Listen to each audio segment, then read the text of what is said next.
পাশাপাশি 3টি ছোট কারখানা। চলছে ক্রিকেট ব্যাট তৈরির কর্মযজ্ঞ। কোথাও পড়ে আছে কাঠ, কোথাও ছোট বড় কাটিং মেশিন। কেউ করছেন কাঠ পরিষ্কার, কেউ লাগাচ্ছেন কাভার। প্রত্যন্ত অঞ্চলের এই পল্লীতে তৈরি এসব ক্রিকেট ব্যাট রপ্তানি হচ্ছে প্রতিবেশী দেশ ভারত, শ্রীলঙ্কা, মালদ্বীপ, নেপাল ও ভুটান সহ বেশ কয়েকটি দেশে। কারখানাটির অবস্থান ঝিনাইদহের মহেশপুরে। জেলা শহর থেকে প্রায় 50 কিলোমিটার দূরে ছবির মতো সাজানো এই বাথানগাছি গ্রামটি বর্তমানে স্থানীয়ভাবে ব্যাটের গ্রাম নামেই পরিচিতি পেয়েছে। সীমান্তবর্তী অবহেলিত এই জনপদে আধুনিকতার ছোঁয়া না পড়লেও অজপাড়াগায় হাতে তৈরি এই ব্যাটের সুনাম রয়েছে দেশ জুড়ে। এই গ্রামে মিস্ত্রিপাড়ার মধ্যে 3 ভাই পাশাপাশি গড়ে তুলেছেন 3টি ক্রিকেট ব্যাট তৈরির কারখানা। একটি ক্রিকেট ব্যাট তৈরির পুরো প্রক্রিয়া বেশ সময় সাপেক্ষ হলেও স্থানীয়দের জন্য এটি একটি স্থায়ী কর্মসংস্থান সৃষ্টি করেছে। প্রতিদিন 2 শতাধিক ছোট বড় ব্যাট তৈরি হয় কারখানাগুলোতে।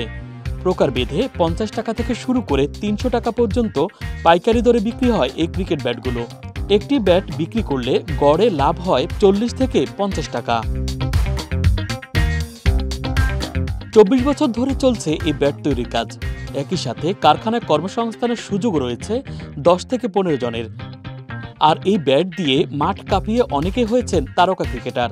দেশের বিভিন্ন স্থান থেকে ব্যাট কিনতে আসেন অনেকেই। এছাড়া অগ্রিম অর্ডারও দেন অনেক ক্রেতা।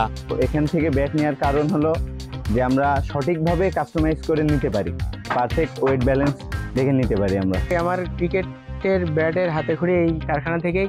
এই ব্যাটে আসলে ভালো যায়, বলটা ভালো যায়, স্ট্রোক ভালো হয় এবং ব্যাটের গুণগত মানটাও ভালো। ঘষাঘষির কাজ, স্টিকার মারা, তারপরে এই যে হ্যান্ডেল লাগানো, ফোম ধরানো, লেবেলিং করা, তারপরে আরো বিভিন্ন রকমের কাজ আছে, সেই যাবতীয় কাজগুলো করানো হয়। এসব ব্যাটের মূল কাঠ ঝিনাইদহ সহ দেশের বিভিন্ন স্থান থেকে সংগ্রহ করা হয়। পরে সেগুলো শুকিয়ে শুরু হয় ব্যাট তৈরির প্রক্রিয়া। এখানকার তৈরি ব্যাটের ডিজাইন আধুনিক হলেও তা ডিউক বল খেলার উপযোগী নয়। শুধুমাত্র কাঁচা কেরোসিন কাঠ ও সরকারি উদ্যোগের অভাবে আন্তর্জাতিক মানের ব্যাট তৈরি করতে পারছেন না এখানকার কারিগররা। সরকারিভাবে সহজ শর্তে ঋণ পেলে কারখানাটি আরও এগিয়ে নিয়ে যাওয়ার প্রত্যাশা উদ্যোক্তাদের। 20 বছর এই কারখানায় ব্যাটে কাজ করি, প্লাস আগে তো ব্যাট খুব কমই বিক্রির চাহিদা কম ছিল, এখন প্রচুর টান আছে, কিন্তু আমাদের কাঠের সংগ্রহ তেমন নাই, যন্ত্রপাতি তেমন নাই। যদি সরকার আমাদের সহযোগিতা করতো তাহলে আরও উন্নত মানের ব্যাট আমরা জনগণের হাতে দিতে পারতাম। এদিকে ব্যাট শিল্প রক্ষায় সব ধরনের সহযোগিতার কথা জানান উপজেলা নির্বাহী কর্মকর্তা।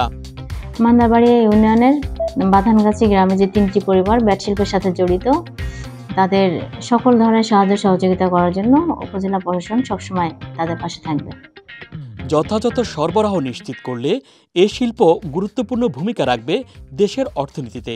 পাশাপাশি বিশ্বব্যাপী সুনাম ছড়িয়ে পড়বে বাথানগাছি এই গ্রামটির। এমনই প্রত্যাশা সংশ্লিষ্টদের। Dhaka express news desk.